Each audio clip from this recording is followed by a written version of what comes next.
ఇంకా మనకి FIR serve చేయలేదండి. మన లాయర్ చిరంజీవి గారు కూడా వచ్చారు, బట్ ఇంకా ఇవ్వలేదంటే మనకి ఎందుకు అరెస్ట్ చేశారనే reason, ground reasons we don't know at.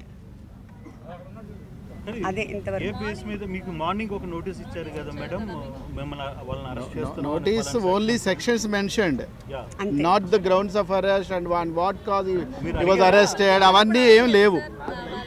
మీరు లోపలికి వెళ్ళారు కదా స్టేషన్ లో, అడగలేదా? ఇప్పుడు అడిగాం కదా, అడిగితే వాళ్ళు ఇంకా ఇవ్వలేదు. అన్నీ ఒకటేసారి ఇస్తాము రిమాండ్కి తీసుకెళ్ళినప్పుడు అని they are telling.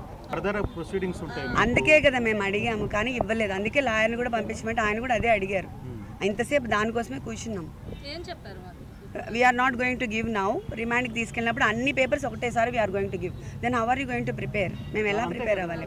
That's what we asked. మీరు ఏం చేయాలనుకుంటున్నారు? వాళ్ళు ఎఫ్ఐఆర్ ఇస్తేనే కదా మేము ఏమైనా చేయగలం. అంటే గ్రౌండ్ రీజన్స్ ఎందుకు అరెస్ట్ చేశారు అనేది ఇంకా దే ఆర్ నాట్ రివీలింగ్ కదా. మాట్లాడారు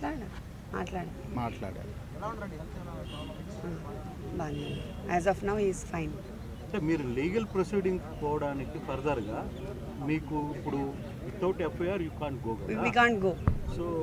సో అటువంటి సందర్భంలో అదే మనం చెప్తాం అక్కడ, వి కాంట్ టెల్ ఎనీథింగ్. మీరు మేజిస్ట్రేట్ ముందు మీరు చెప్పే అవకాశం ఉంటుందని అనుకుంటున్నారు? ఆయన చెప్తారు, ఇక మనకి ఎట్లా అవకాశం ఉంటుంది? ఇప్పుడు మనకి ఎఫ్ఐఆర్ఏ ఇవ్వనప్పుడు, సర్వ్ చేయనప్పుడు, బట్ మన చేతులు ఏముండదు కదా. We can't proceed further. Everything ఏం అర్థం అవ్వట్లేదు.